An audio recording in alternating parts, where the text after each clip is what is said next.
Welcome back. Today we have a review for a game that's been a long time coming. This one is called Liftoff from Z-Man Games and a brand new designer. This took a long time for it to come across the ocean, and it's been out since 2018, originally in Europe, but now it's making its way across the sea.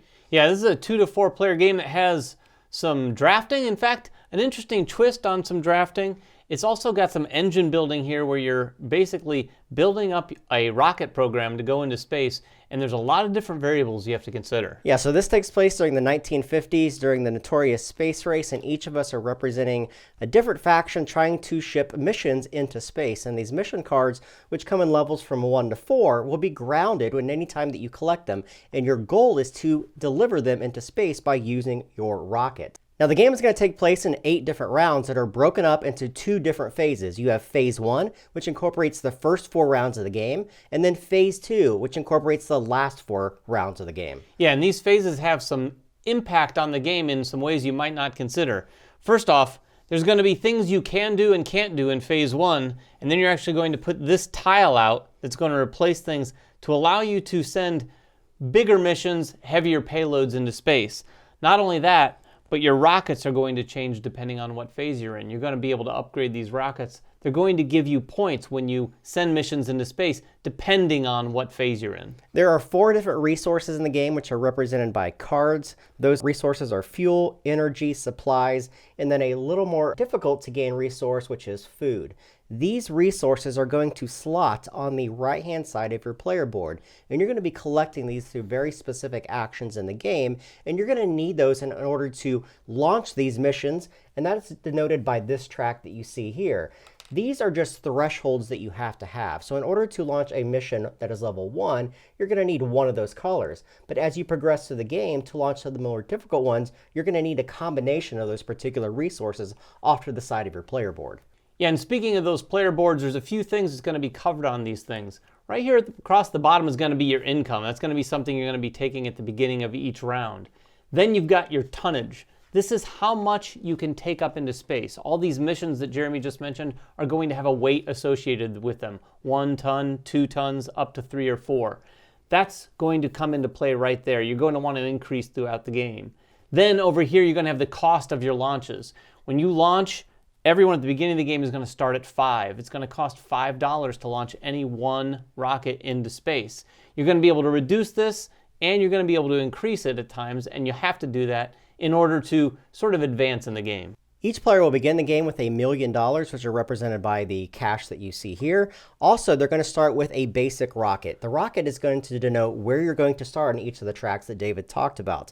5 on the end are the cost, and then 1 on the actual tonnage.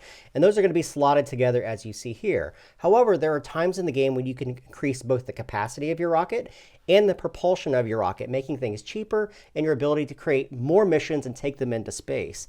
Around the main game board, you're going to see the points. You're going to be scoring a lot of points in this game. This is an engine builder, like a point salad type of game where you're just going to be scoring points from everything that you do. Also, you're going to see a space over here for the International Space Station, because there's times in the game when players can contribute their rockets to the International Space Station and gain some points from it and gain some income throughout the game. Yeah, and the last component we have are the specialist cards. The whole game revolves around these things. You're going to be drafting them and using them in a multitude of different ways to sort of advance on all of those scoring opportunities. Speaking of the draft, they're going to start with 3 objective cards. These objective cards, like every other draft in the game, are going to be drafted in a very specific way.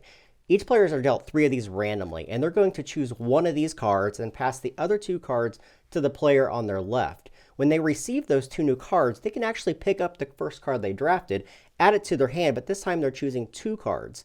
Once that is done, they're going to pass their final card over, and they'll end up with 3 cards. That system of drafting is used not only for the objectives in the start of the game, for every single specialist draft as well. Yeah, it's a really interesting take on drafting, and it gives players the flexibility as you're going around and around the table with those drafts to really sort of manage that hand and potentially manage poorly your opponent's hand. Each of these objective cards that you have are secret goals that you're trying to complete by the end of the game. There are opportunities in the game once in order to give these objectives back to gain some money. We'll talk about that in just a moment. Each round starts in the same way. Each player is going to gain their income according to whatever their income is. Now, this is skipped on the first round since each of the players start with $1 million. Then, each player is going to be randomly dealt 3 of these specialist cards. They're going to pick one, pass the others to the left, and do that draft that we already mentioned. They're going to end up with 3 specialist cards. Now, starting with the first player, they're going to play one of those face up in front of them. These specialist cards have a wide range of abilities, but there's a couple things you need to take note. In the corner, there's either 2 colors of banners. There's blue and then there's yellow. The blue banners are an instant thing that's going to happen the moment that they play that card face up in front of them. That can be $3 in cash, or it could be 5 victory points for free. They have to do nothing else other than play the card. Then, each of the cards are broken into a couple different things. They could have 2 actions, broken up on the right-hand side of the card, or it could be a singular action. They can take none of those actions, they can take one of the actions, or they can take both of the actions. It's freely up to them. Each of these actions is going to do something very different depending upon the card that you play. Yeah, some of the cards just let you interact with some of those resources. You're either buying them or selling them. This one, for instance, lets me buy 2 different ones for a total of 6. But I could buy 1 green down here for a total of 4. There's others that let you sell those back, so you can sort of get an economy here using a couple cards in combination to buy some and then sell them when it comes back around to your turn so that you can make a little bit of money, because money is tight. There's a variety of different cards in there that do a number of different things. There's ones that will allow you to upgrade your lab by paying an X number of cost. There's ones that are going to allow you to invest in the International Space Station in order to gain points and move up your economy or get a free green card. There's a wide variety of these cards that you want to use. Yeah, in fact, there's one particular type of card that always benefits you, but it will also benefit the other players at the table. Using these at the right time is very key, because you can use them in such a way that it benefits you, but if all the other players don't have that same sort of situation, they won't get any of the benefit. Now, you notice I mentioned there's a blue and a yellow banner. If you play a yellow banner, you're still going to take the actions on that card, but the yellow banner won't take place until a future time in that round. There's 3 different types of yellow banners. There's ones that allow you to send up your rockets for cheaper. There's ones that add more tonnage to your shipment. And then there's a yellow banner that's going to allow you to draw some additional mission cards and keep those next to your rockets. Each of the players is going to play 2 of those 3 cards face up in turn order, one at a time. When each of the players is done, they're going to have 1 card left over, which is simply going to be placed face down in front of them. That's going to be drafted on the next round. After that, each of the players in turn order is going to be able to draw mission cards from one of the 4 different stacks. Now, in the first phase of the game, or the first 4 rounds, only missions 1 and 2 are going to be available. 3 and 4 won't be introduced until the 5th round of the game.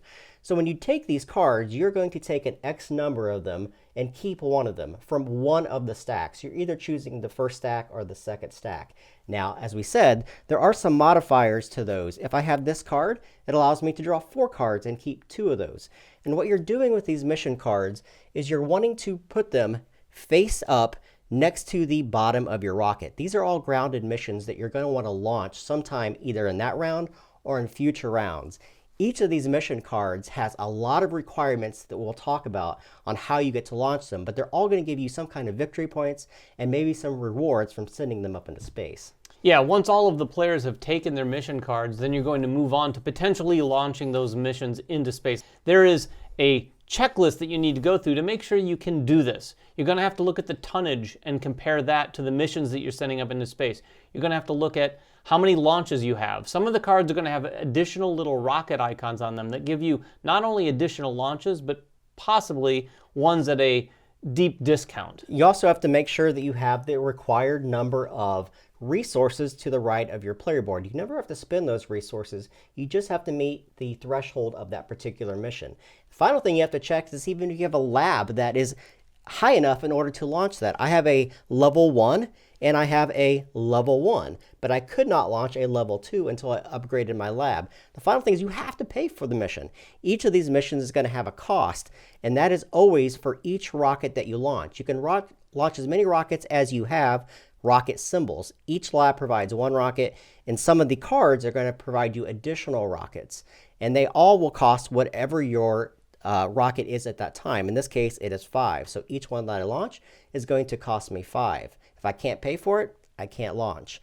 Then you're going to get victory points depending upon the phase and the card that you launch. Yeah, this stage is pretty simple. You're going to be taking a look at the mission that you've launched. You're going to put it up above your rocket. And look, if there's any points on that, you're going to take those points, add them to the phase points of your rocket. So for instance, if I launched it on a level 1 rocket, I'm going to get in phase 1 4 points plus the points on the card.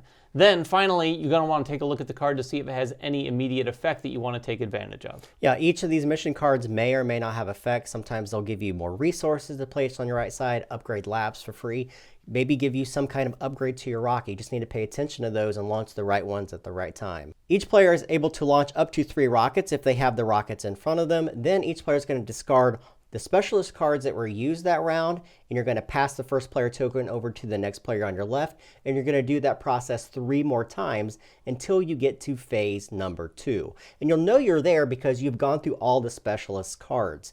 Each of these decks of cards is going to introduce more cards depending upon the number of players. Once you've gone through that deck, you know you've reached the end of phase 4. When that happens, a couple things happen. Number 1, you're going to introduce the 3 and 4 deck. You're going to introduce this tile, making some of the costs more expensive. And then each player is allowed to discard as many of their objective cards that they don't think they're going to be able to reach and get $5 for each one of them. Yeah, and that is key. I said earlier that money is pretty tight.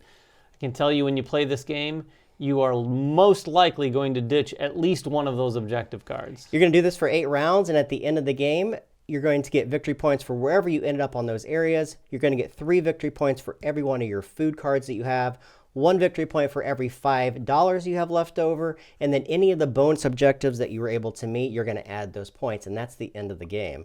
So as we said, this is a long time coming. This game actually came out in 2018, and the reason why we're touching it on it right now is because it's taken a long time to come to the U.S. Yeah, it's finally hitting. And it's finally coming here right now. I've heard about it for a while, and I've obviously not picked it up until just recently. And I have to say, my first impressions of a game always mean something to me. And my first impression of this game was I fell in love with it. I really enjoy this game. There's a lot of things to consider in here. This is a game that doesn't reveal itself to you until after your first play, because there's a lot of little nuances that you have to do each turn in order to launch at the right time, be able to have the right resources in front of you, and plan for the future. There's a lot of things you have to think about every single turn of the game. Yeah, it has a lot of moving parts. I think that's one of the big reasons Jeremy likes it. It's one of the reasons I like it too. The structure and the way you're playing it is quite simple. The drafting is something you've done in many games before. I do like the twist on the drafting here. That twist of keeping a card round to round, first of all, but also during the draft when you're looking at your cards and you've taken one, you could ditch that if you get 2 new cards. You're thinking, oh, I like this better. I'm going to give this to this person. The other thing is with the draft, you can really take cards to hurt the other players at the table. Hate draft for sure. Like you definitely can hate draft in this game. And in fact, it's probably potentially important in certain circumstances when you get those first 3 cards and you're looking at them and you're like, there's no way I don't want to let him get these cards. Because if someone has a bunch of missions down below the rocket, you know they're going to want extra tonnage on their rocket to send it up, you might take some of those cards. And the cards have not only the abilities, the main abilities, but that upper corner banner. You're going to be looking at both of those equally at times, determining which cards you want to take and which ones you don't. Yeah, that can't be overstated. The multi-use cards having abilities that are in the upper right-hand corner, sometimes you're drafting just for that. Sometimes you're drafting for the ability. Sometimes you're drafting for the future. There are times when I will draft in this game a card that I'm not going to play that round, knowing that I'm going to be able to send something up into space and then utilize the card on the next round, keeping it first to be able to utilize later. That part is great. The other part is the engine building that's built into the game. It's very subtle, but as you build and you use these specialists, you're going to use them at very different times. There are times when you want to go very heavy and get your rocket ready. But if you're getting your rocket ready, you're probably not shipping things to space because you don't have the right lab part. Sometimes you want to build your lab up, but you don't have the right components in order to use, or the right resources in order to use that. So it's this delicate balance that happens throughout the game. You're doing one thing to affect something else, which will in turn affect something else. And you're never quite sure because you're never quite sure the specialist cards are going to be passed to you. So there are times when you're going to be upgrading, but you're not going to be able to use it until future rounds. Yeah, that planning that you can do is really interesting because this game gives you opportunities to score points early and late. You could actually go really hard early, score some points with some very easy opportunities that are sitting there right in front of you, or you could look at those 3 and 4 mission cards and really plan out ahead, and you have to. Yeah. Like, getting to these 4 missions is tough. Yeah. You're going to have to plan. You're going to have to probably sacrifice the opportunity to launch some 1s and 2s in order to get there. I do want to talk about a couple little minor sort of criticisms I have before we finish up.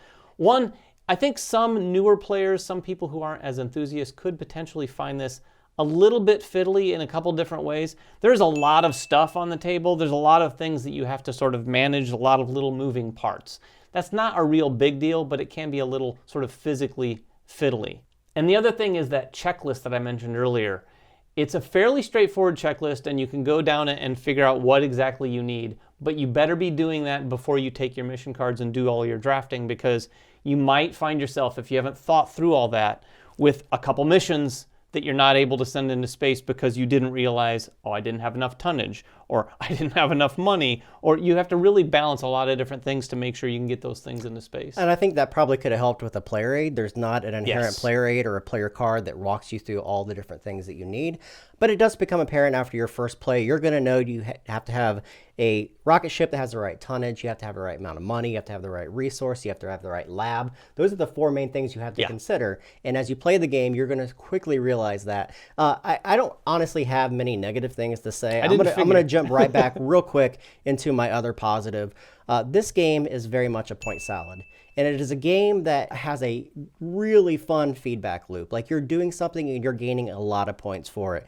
You're going to wrap around this board once at least. Probably twice in some cases if you do really, really well.